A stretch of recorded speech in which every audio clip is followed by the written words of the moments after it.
Ayan, pag-usapan naman natin ang Bucon Manila, no?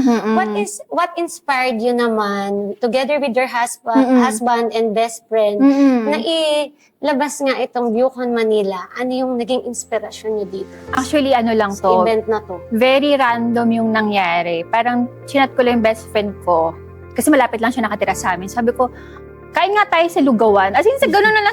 Sabi niya, bakit? Sabi ko, wala lang, trip ko lang. Tapos, that time kasi nasa Alingpuring convention siya ng Pure Gold. So, event organizer talaga yung best friend ko, which is si Louie, yung host. Hi, Louie. So, yun yung, yung host natin sa Bucon. So, may idea na siya kung paano yung mga expo, convention, ng mga brands, ganyan. And then also, Sir Jomel, which is our CEO for Little Cherry, med-rep naman siya. So, nasa medical field siya. Alam naman niya yung mga doctors convention, mga ganyan. Sanay siya sa mga ganyan. And ako naman sa beauty. So, nung habang kumakain lang kami, as in casual, lakat pang bahay kami, ganyan. Sabi kong gano'n sa kanila, gawa kaya tayo ng event. Sabi kong gano'n kasi napapansin ko, wala pang event for the brands.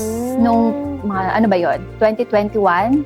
Kasi pandemic pa noon eh. Pandemic pa noon. Tapos sabi kong gano'n, wala pa ako nakikitang parang beauty expo na brands ang kasali. Kasi mostly, manufacturers, suppliers ang kasali, pero hindi yung mga brands. Yan. Tapos sabi ko, wala pa yung mga brands talaga eh. Sabi kong gano'n. Tapos sabi ko dun sa best friend ko, sabi ng best friend ko sa akin, ikaw, kung kaya mo silang invite, gano'n. Tapos sabi ko, sige, try ko lang.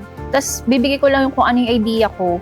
And then yun, after that, nagsabi lang ako in a few CEOs na kilala ko. And then yun, kumalat na yung balita na may ganito ng event, ganyan.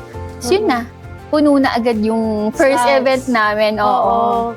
And ang maganda nun, talaga maraming sumuport sa'yo. Yes, oo. Siyempre, of course, hindi malaking tulong din talaga yung mga brands na sumali para maging makilala din talaga si Bucon. And I think, very thankful ako sa kanila talaga. So, sabi ko nga, itutuloy-tuloy lang namin to. And yun nga, tutulong din talaga kami sa brands na mas mapakilala sila. Papakita natin na, may ganitong brand. Na may mga underrated na brand na hindi kayang lumaban sa mga may endorsers, yung mga ganyan. But we are here in Bucon, Manila. We can showcase you. Even though you're a startup, you're upcoming, yan yung mga ganyan. And also, yung iba naman na big brands, sumasali kasi activation. Activation naman sila for them. Nakita ko, Miss Liz, nung kinikwento mo na may kanya-kanya kayong korte. Yes. Tapos, doon nag-come up na kaya nyo siyang patakbuhin kasi meron na kayong expertise.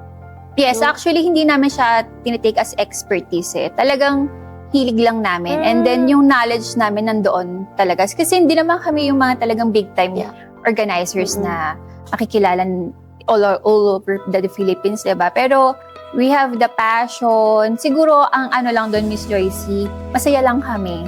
Masaya lang kami, nagkatrabaho kami. So, makikita nyo naman sa Bucon yung ambience. Mahahawa din naman kayo sa Bucon pag, sabi lagi namin sinasabi, pag natanong ng mga staff namin, anong gagawin ko? Minsan, hindi ko na alam kung anong gagawin niya, pero nandun din siya. Hindi ko alam ba't ko siya kinuha. Yung mga ganon. Tapos sabi ko, sige lang, mag-enjoy ka lang dyan. Kung gusto mong mamili ka na dyan. Sabi kong gano'n. So parang itong Bucon, parang dahil nga hilig nitong mga events, talagang ini-enjoy niyo lang. Oo, kasi ano lang kami, diba? 2 days. So, kailangan mo siyang enjoy. Oo. Pero yung preparation niyan, mahaba. Tagal. Oo. At sabi nga ng iba, anong ginagawa niyo after Bucon? Sa isip ko, Bucon pa din po. Parang kasi ang tagal, yung iba na brands, since January, nagta-chat na sa amin, Ma'am, itong gusto kong booth. Ganyan, kaya magugulat sila na, April pa lang puno na ganitong slot, ganyan. Bakit ito, ganyan, ngayon lang kayo nag-post, pero puno na. Kasi nga yung iba, nagpaano na after Bucon, Ma'am, ito sa akin, ganon. So, nakakatuwa kasi they enjoy and they appreciate what is Bucon, Manila.